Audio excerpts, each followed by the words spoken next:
All right, so I get to introduce not only our next reader, but one of my Speakeasy co-hosts, Sam Corfman. So Sam has a twin brother who's going to become a fancy lawyer, but still constantly suggests Sam is the more impressive twin. In my opinion, poet more impressive than lawyer. You got this.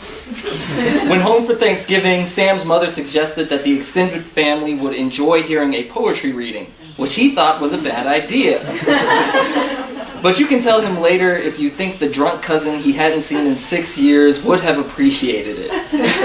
Oh, and he has some poems in some places and a chapbook manuscript that was a finalist for a thing, but is still on the lookout for a home that you should ask him about. Ask him about it.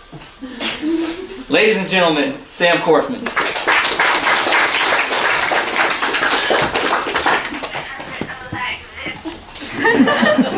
So that has really nothing to do with what I'm going to read. So that's the thing. Kid, the tell is not the way you dress, but whether or not you say no. Is it a luxury to outgrow desire, blue lace? A filter across the door. Hammer certain nails on to slip through.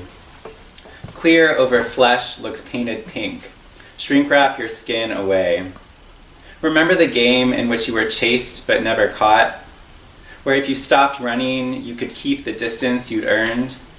Keep playing that one, long after the boys stop chasing you on the playground. Oh kid, your parents are crying over what your face will do to the world. Not your face, some screen in front of it that communicates. So those of you who have seen me read before have probably seen me talk a lot as I read. And I just sort of decided to read these right now. And these poems are from a series called Luxury Blue Lace that for whatever reason doesn't seem to want me to talk about it. So I'm just going to read a couple of them and then I'll read a longer poem at the end. Boy in wolf's clothing, but the pelt is pink and trimmed with busy patterned fabric. It twirls with the boy. Ask him. Somebody makes sangria. Somebody says this is a problem. Wolf's clothing will not warm like natural hide.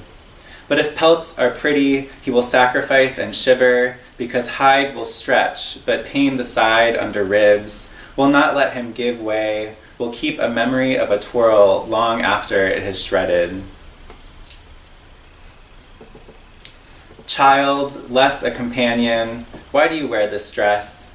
Keep acting this way and you will weight your DNA, stones to shift and crystallize your expressions. I have only eroded the hand I strike with, a whale skeleton, a string of lights hung for a party. You twice had to carve out an inside. Feel the weather in each cave. Outside rain mixes with your tensioned surface. Your twin taught himself to make everything an inside, to cope in a fold. If he wanted to trade his body for networks, commands, you wanted silk veils, folded so that your body seemed whole. Time will take away your excuses. Seemed in that poem is spelled S-E-A-M-E-D. Just like feels punnier when I have to explain it on the page. And the next part is an excerpt from a Jessica Fisher poem called Winter. I fell from the window, that is to say, I was inside, then not. What else to say? No, not a door, not a path leading. I promise you won't get through me to my brother and know him. No one told you yet we're not even looking, just bored.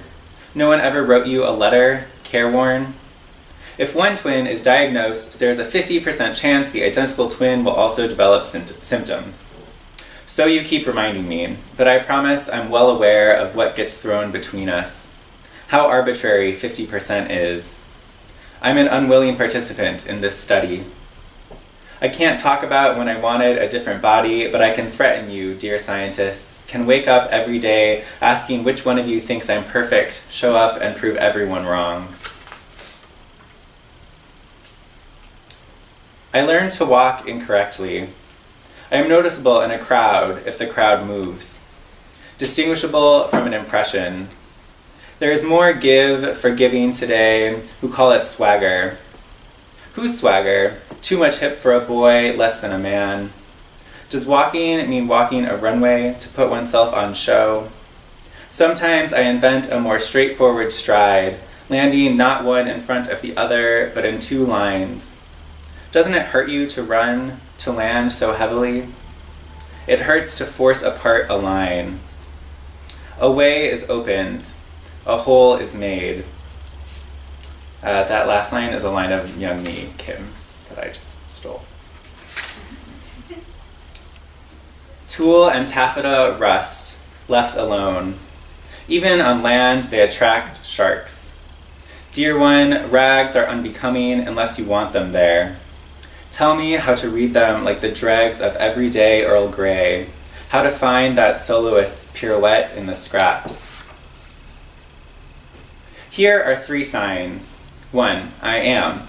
2, I hate. 3, I should have been.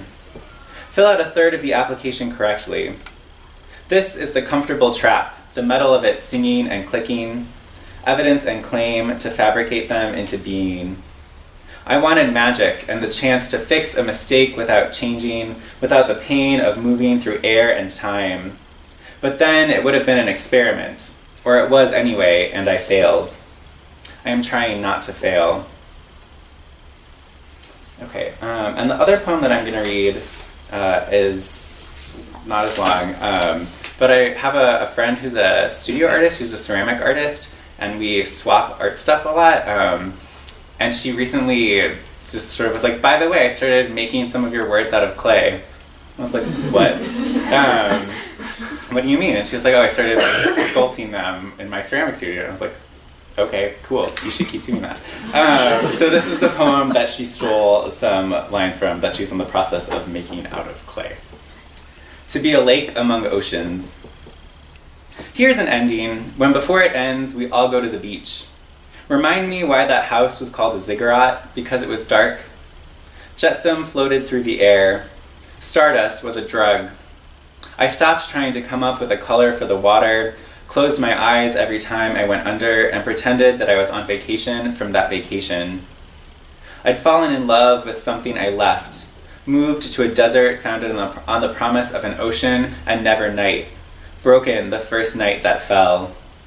I fled to the woods, to an oiled gravel, and waves again found me, moving in and out. I pretended it was calming, but felt turbidity, looked instead up at what was overpowered, by the sparks of late summer, by the smoke.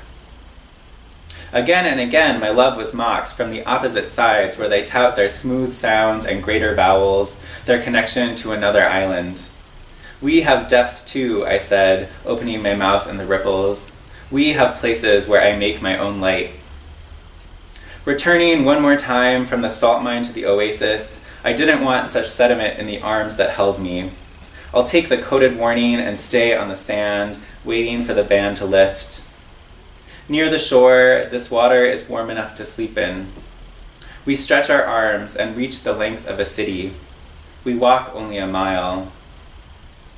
One morning, there was the lake suddenly, like an ocean. A different morning, there was the ocean. There were the angles scattered like skyscrapers along a running path. I biked everywhere, although I didn't remember how. Sand or heat were in the way, each a barrier to the connection of waters. I was a winding, a leap from a rocky pier, no longer feeding. There are other ways to enter. Thank you.